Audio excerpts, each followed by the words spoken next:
Every week, it becomes more and more clear that the Cardano ecosystem is far ahead of its peers. While the competitors are dealing with issues Cardano worked out years ago, Cardano is outdoing the kinds of nation state deals that other Gen 3 projects only talk about aspirationally in their marketing. Ready? Let's go.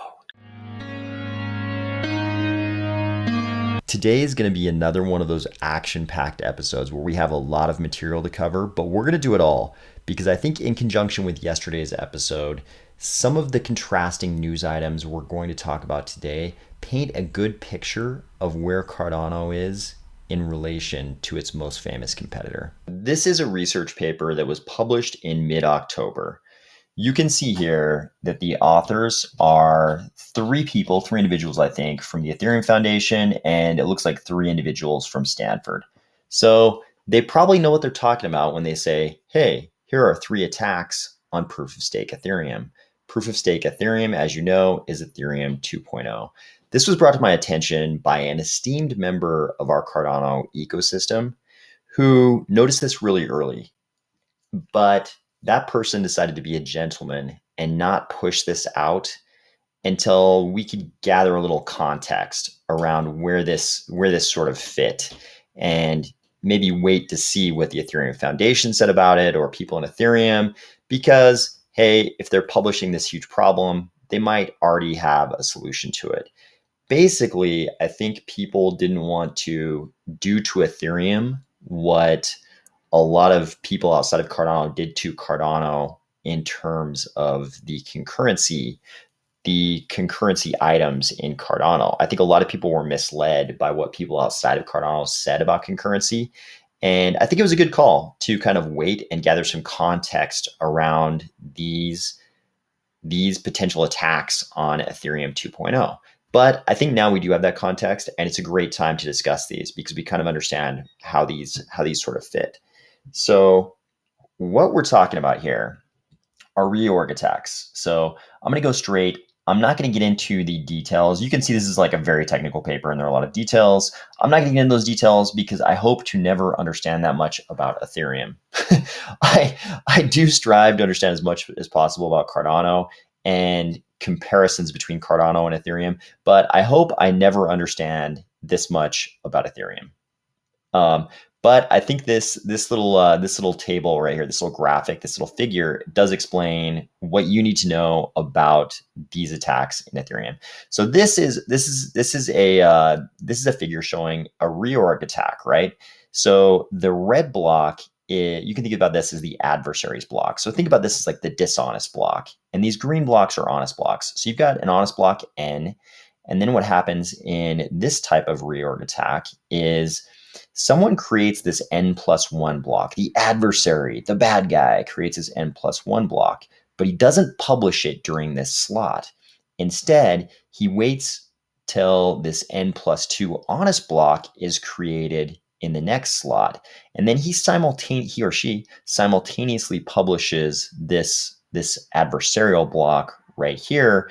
And because it has more weight, the N+3 block is going to look to the N+1 adversarial block, and the N+2 block will be reorged out. So the interesting thing, the reason why this paper is a little bit sensational, I don't want to say the paper is sensational, I want to say the news of this being possible is sensational, not in a pejorative way like it's sensationalist journalism, but it's actually like very interesting news, is that this not only works with one block, you could also do this with multiple blocks. So you can see the same thing. This red block is sort of our adversarial block. The N+2 and N+3 blocks are the honest blocks, and they're going to be reorged out. And I believe this works the same way. They create the block, and then they don't publish it until a later slot, which reorgs out these two honest blocks that should have been included in the chain. This was, in fact, very sensational news because this is one of the main things that blockchains are supposed to prevent. The whole consensus model underlying good blockchains is supposed to prevent reorgs like this, where adversaries can reorg out honest blocks that should be included in the chain. Like, It's super nice to have scalability and very important, but this is the really important thing. This is the one thing the blockchain's supposed to do. It's like, you can figure out scalability later. You can figure out how to absorb giant NFT drops later. You can figure out what new architectures are necessary to do concurrency in EUTXO models. That's all stuff you can figure out. But this is one of those things you got to get right. You can't have adversaries having the ability to come in and reorg the blockchain. This is the big thing that we're always trying to, this is one of the big things we're always trying to prevent. We want the blockchain to be we want the validators in any blockchain to be able to form a proper consensus around the honest blocks and their order in the blockchain. This is what blockchains do. While Ethereum maximalists weren't exactly screaming from the rooftops about this new development, it didn't go unnoticed by posters like this. He wrote, "I love that Ethereum writes an excellent paper that all but rugs the current iteration of ETH2, and my whole time," I think he meant my whole timeline is ETH to 10K. So obviously I'm just reporting what this person posted. These are not necessarily my views, but he did pull a couple excerpts from the paper. This first one was purportedly from the paper. He said, with 99.6% probability, an adversary with 0.09% stake can execute a one record for any given day. That's like a one reorg attack for any given day. This one is even more astounding. Under adversarial network delay, an adversary can perform a 10 reorg by merely controlling 19 validators. Truly sensational news. So just today, many days after this paper was published, we're seeing ETH 2.0 trending, and people are posting things like this. So ETH 2.0 was supposed to come out in 2016, then 2021, now pushed back to 2023. What if they are both soft rugging us? You can see that on October 30th, Bitcoin News made this post and apparently had this article on their website. A group of computer scientists believe there are 3 attack vectors on a proof-of-stake Ethereum blockchain, otherwise known as ETH 2.0. Of course, the Bitcoin community not afraid to point out any problems with the coming Ethereum 2.0. Of course, as expected, the Ethereum Foundation co-authors of the paper already have some mitigations worked out for these theoretical attacks in Ethereum 2.0. Here, I believe the lead author of the paper, Casper, who has a very appropriate name for someone working on Ethereum 2.0 issues, lays out how to fix these problems. Basically, it looks like the way they're going to fix these reorg problems is by boosting the weight of block proposers as long as they propose that block within the appropriate slot. If they propose it late, the weight of their proposal gets penalized. So pretty common sense solution to the problem. If you understand what we talked about, that it's the creation of the block within the slot and then proposing it simultaneously with in a later slot that's causing the problem. And it's actually a very interesting thread. If you go through, he explains the difference between ex post reorgs and ex ante reorgs. They're exactly what you think they are if you understand the Latin meaning of those two words. And I think though this all still points to the timing thing. It seems like Cardano figured all this out, how to form consensus in proof of stake that services a true solution to the blockchain trilemma. Cardano figured that out years ago. Is it possible they're actually years ahead of Ethereum? It's kind of looking that way. And meanwhile, while Ethereum is going to be busy dealing with these problems that pop up in between now and whenever they actually get to Ethereum 2.0, Cardano is out doing, I won't say more important things, but I'll say things that are going to become important when Ethereum finally figures all of this out. Here's just one of those types of things. WorldMobile and IOG have announced they've struck a partnership with Zanzibar. We all saw this picture and we talked about Zanzibar as recently as yesterday's video, but they finally announced, yes, we do in fact have a deal with the e-government agency of Zanzibar. They say to create long-term blockchain solutions and position the region as the blockchain hub of the world. This is exactly what blockchain projects always say they're going to do. This is what all of them, all the Gen 3 blockchains, the things they talk about in their marketing materials, to the extent we can call, things said to promote those blockchains as marketing materials. This is what they talk about. They talk about going to places like Zanzibar and creating new solutions that will create a more equal playing field for the people of the world. This is exactly what blockchains say they're going to do. This is what Cardano is out doing right now, along with WorldMobile in this case. So this is broken down into a 5-year deal, I believe, with 4 phases.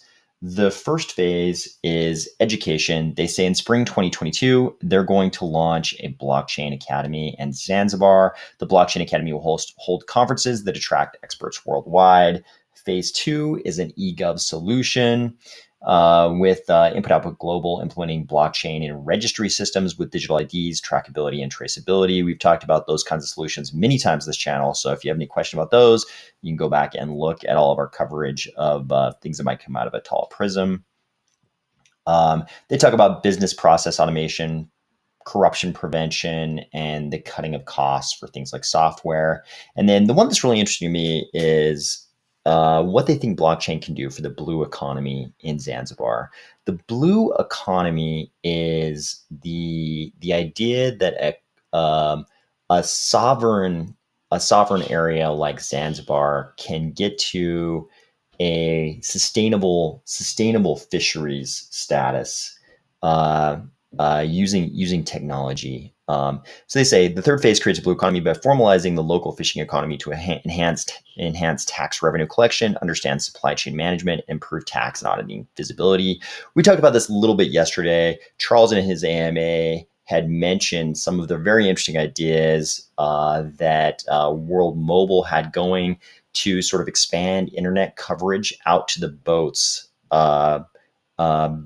in the ocean off Zanzibar, so the Zanzibar could control things like where they're fishing, how much they're fishing, all those kinds of things. Super interesting because the fisheries industry is huge in Zanzibar. So I think this is kind of this will be an interesting and novel kind of blockchain use case.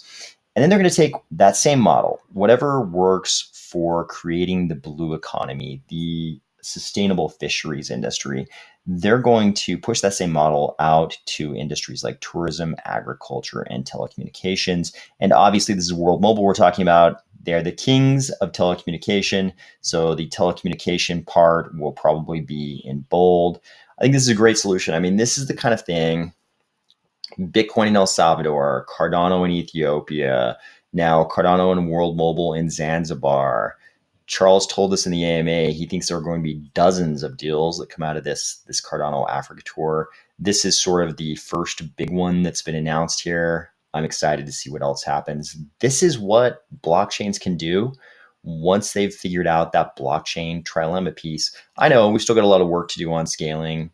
That's still going to happen. But I think Cardano, I mean, it may not be an exaggeration to say that they're years ahead on solving some of those fundamental problems so they can actually go out in the world and do all these things that blockchains have always said they were going to do.